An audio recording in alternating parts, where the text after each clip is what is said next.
2025 Bassmaster Classic. I am in Fort Worth, Texas, but I'm sitting with someone who's from about as far away as you can get, at least north to south in the United States, from Texas as you can get. Thinking about New York, and I'm here with my good friend Frank Campbell from the Niagara area. Yeah. And Frank, how many years have you been guiding up at Lake Erie in Niagara? I may not look it, but it's been over 33 years, 35 years. I've been putting time in Niagara River and Lake Erie. So I first went up and fished with you, I want to say 2011, 2012, someplace in that range. And I was on a trip where not only did everyone catch their PB smallmouth, but people caught giant walleye, musky, lake trout, brown trout.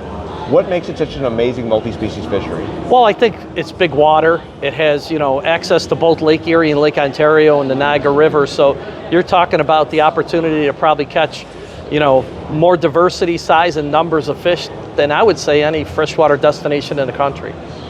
Obviously, our viewers, or many of our viewers, like smallmouth the most. What's the best time to come up there to catch either numbers or big fish? It's crazy because really, once the water gets to 40 degrees, late April, early May, from then on until it reaches 40 degrees at the other end, fishing can be good. So I always ask people, what are you looking for? Are you looking for numbers? Are you looking for size?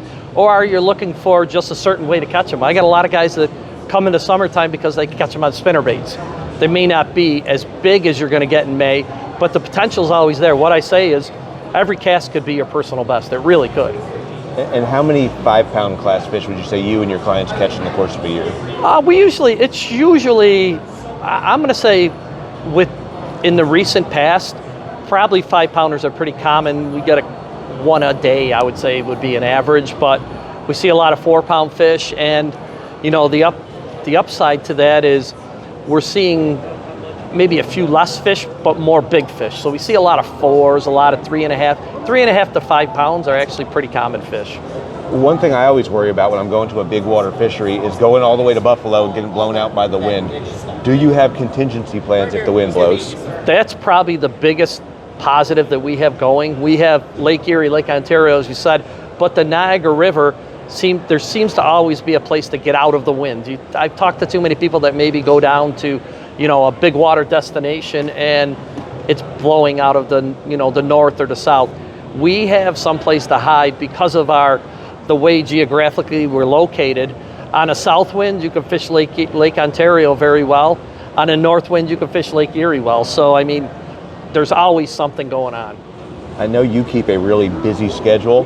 If someone wants to come a particular time and you're booked, is there some way to fish with someone else? Yeah, I've lined up, a lot of good guides. It seems like more and more the guides are getting better. They're showing up as better fishermen. So maybe they learned the area first and then decided to go to get their captain's license. So we're not seeing guys just getting a license and then learning at the peril of the customers. We're seeing more and more guys that are fishing for a while, getting to know the waters, and then becoming captains. And I think that's important because they're not practicing as they're out there with clients. Now, if I'm coming up from Virginia or someone's coming from California or France, what about lodging options? They fly into Buffalo. Where would you recommend they stay, and what are the options? Well, most of the time I advise people to stay in Lewiston. Reason being, a lot of our fishing is on the lower river.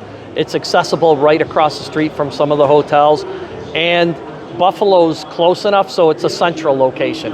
You could go 20 minutes north and be in Lake Ontario, go 30 minutes south and be in Lake Erie. So it really is the central location that makes it perfect to, visit all the different areas. And what about wings? Where do I need to go get wings when I'm up there?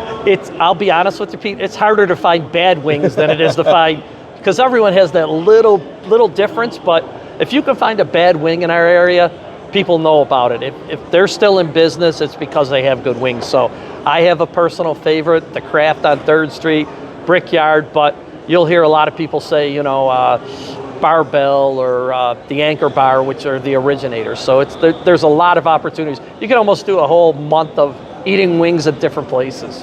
And if someone's going to come up with their family and maybe the family doesn't fish, what else can they do while they're up there? There's a little thing called Niagara Falls. And, I once had a girlfriend in the Niagara Falls area. No, it's nice because there's a lot of opportunities to visit historical sites, visit the falls. The falls is a great destination, and it's a bucket list destination in itself.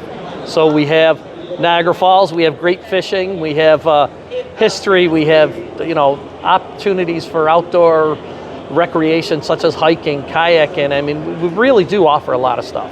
Now, if you want to book a trip with Captain Frank or one of his many team members, you can reach out to us at fishmore at halfpastfirstcast.com.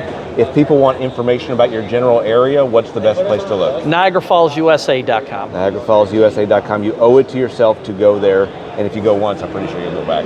That's what I always say.